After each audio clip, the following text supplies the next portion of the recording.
electrifying turf sprint. We're live from Churchill Downs. And they're off. For the Grade 3 Mamselle Stakes for 3-year-old fillies. And at Gulfstream Park, the Royal Palm Juvenile for 2-year-olds. Plus the Royal Palm Juvenile fillies for 2-year-old fillies. Winners of both Royal Palm races earn an automatic berth to the prestigious Royal Ascot meet in England. Play this Saturday on the FanDuel Racing app. Oh, we made it to the weekend. It's time to have some fun on this Saturday here on FanDuel TV. We feel so far apart, Nick. How you doing over there? Hey, how you doing? Odio! Dave Weaver. We're closer than it seemed. Yeah. Hey, happy Saturday. We've got some great racing coming up here on FanDuel TV. We'll be heading all across the country. Churchill Downs will be a big focus. We have a crew out there. Who's out at Churchill today? Oh, Matt Carruthers is going to be out there along with Joe, Andy, Caton, and Anthony. We have Santa Anita coverage. Todd, actually Scott, Todd's, I think they're tomorrow. Christina, Kurt, Simon. And Sunday night, it's the kindergarten futurity, the first of the big futurities all year long at Los Al. Yeah, looking forward to it. The 2-year-old races there have been nothing short of exceptional, and there have been some standout performers. I wanted to mention it to Todd. He took a sick day today, so I saw that on the schedule. Scott will be carrying that flag there at the Great Race Place with a pick six carryover in excess of $67,000. Oh, it's that's a competitive right. card, and our featured event out there, the Siren Lure. All right. Well, we also have racing from Gulfstream Park, where 2 very special races for the 2-year-olds today, Nick. This is something that First Racing has done, not only at Gulfstream, but with some of the big races at Santa Anita. Basically, winning your in races for some European races. For instance, these races today at Gulfstream Park, the winner will get a chance to compete at Royal Ascot. It's a tremendous thing, and of course, you know that Wesley Ward would be involved, in addition to George Weaver.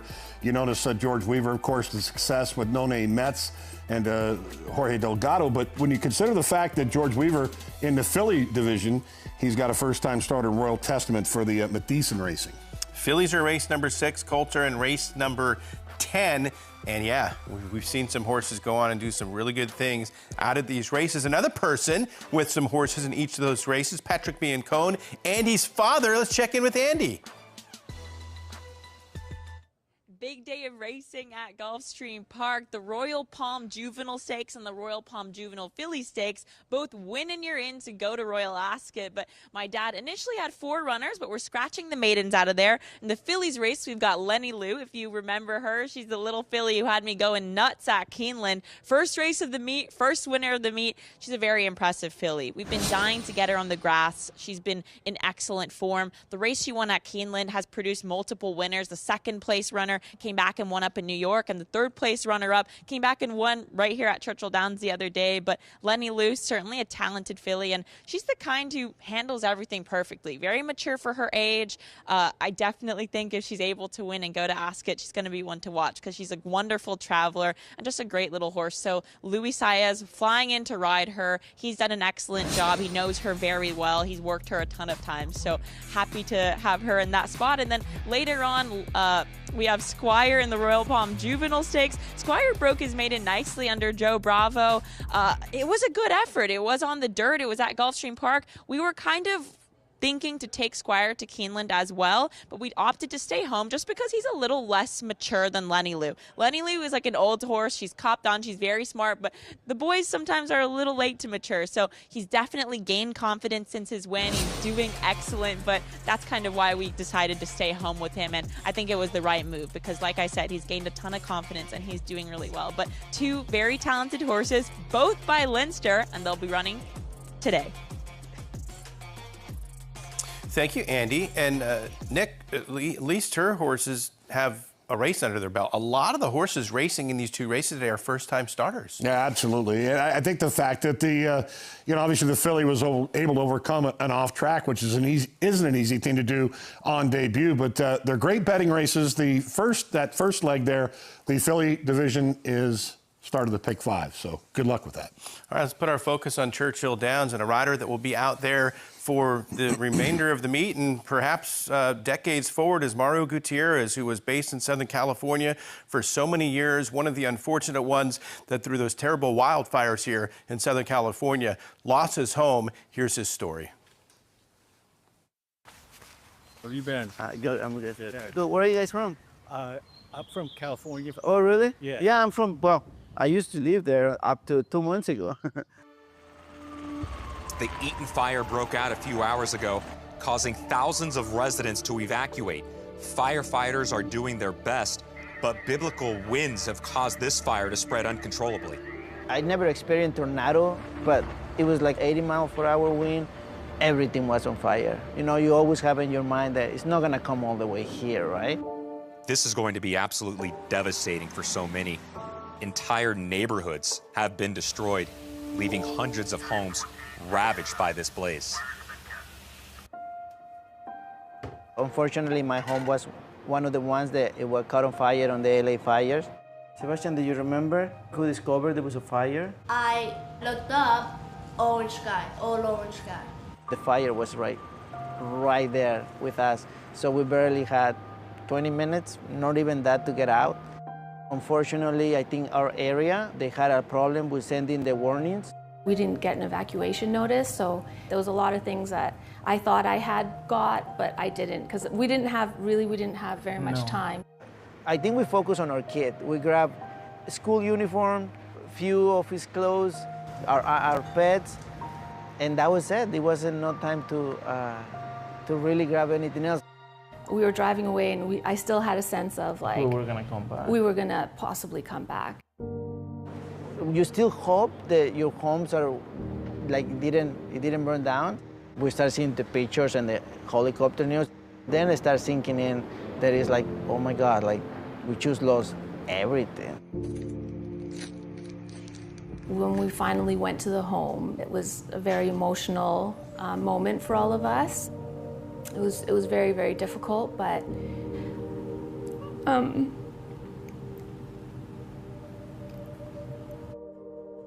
it was hard because nothing was recognizable. Like trophies where I know where my coffee trays was, and I know, okay, glasses has to be here, or some plates, some metal plates have to be here. Like there was like nothing. Everything just melted. Mario's trophies, that memorabilia that is kind of irreplaceable. And your pictures, and yeah, you put, and then it was just gone. All of it is gone. Yeah. All of it was gone. Something that really helped me a lot is kind of like think where I come from. I come from a very humble family that we didn't have much growing up. It kind of like got me there. It was my time for me to be strong. So it shook me up and it shook my family. So I think that was one of the reasons that I started like looking at my career and look where to go after from there. And then Kentucky makes sense for me. It's very good finally to be settled in Kentucky. We're about to close on a home.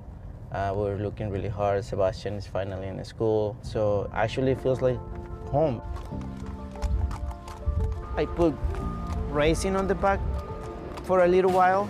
It seems long, but in reality it's been a couple of 3 months. So within 3 months, I was able to introduce myself to this new circuit, and it's been fun. I'm actually very excited. My kid, more than anything, he already made friends. He has his activities that he's already enrolled, and then I asked him if he misses LA, and then he does. He says he does, but he says he really, really likes it here. So that makes me really happy. That gives me a lot of peace of mind, enough to that I'm actually enjoying coming back to the racetrack, meeting people, and I understand it might take a little while, but I have a good feeling that things are gonna work out for the best. Well, to see smiles on their faces after all that devastation just a few months ago, it's very heartwarming. Oh, absolutely it is. And he's always been a humbled individual, and certainly has put the time in. And he's had a wonderful career. Two-time winning Kentucky Derby jockey, two-time Preakness, nearly rolling through a Triple Crown for J. Paul Redham, and of course for Doug O'Neill. But, you know, it really kind of stands to reason the family man that he is, with his lovely family, and we wish him the best of luck, because, you know, making a transition at this stage of his career, you know, he's had over 1,390 victories, and certainly to get to a new jurisdiction and essentially reinvent yourself, it's just a whole new frame of life. It gives you a lot of perspective. Indeed, it does. The fact that figuratively and literally, I mean, you're starting all over. He had a couple of long shot mounts yesterday, but does have some live ones today in races 2 and 4. Let's talk Santa Anita, where there's a $67,000 pick 6 carryover from yesterday. The feature of the day is going to be the Siren Lure, which will be going as race number 5. Yeah, this race named in honor of a horse that nearly banked $1 million in his career, trained by Art Sherman, and certainly a horse that had won multiple stakes there, and even of the graded stakes variety, having competed at Santa Anita. Well, what I find interesting about this race, as you and I talked in our pre-production meeting, is we get a horse that won this race back in 2022 in Bran. Now, Bran, he last raced at Del Mar back in July, but John Sadler brings his horse back sharp, certainly been breezing very well in the mornings.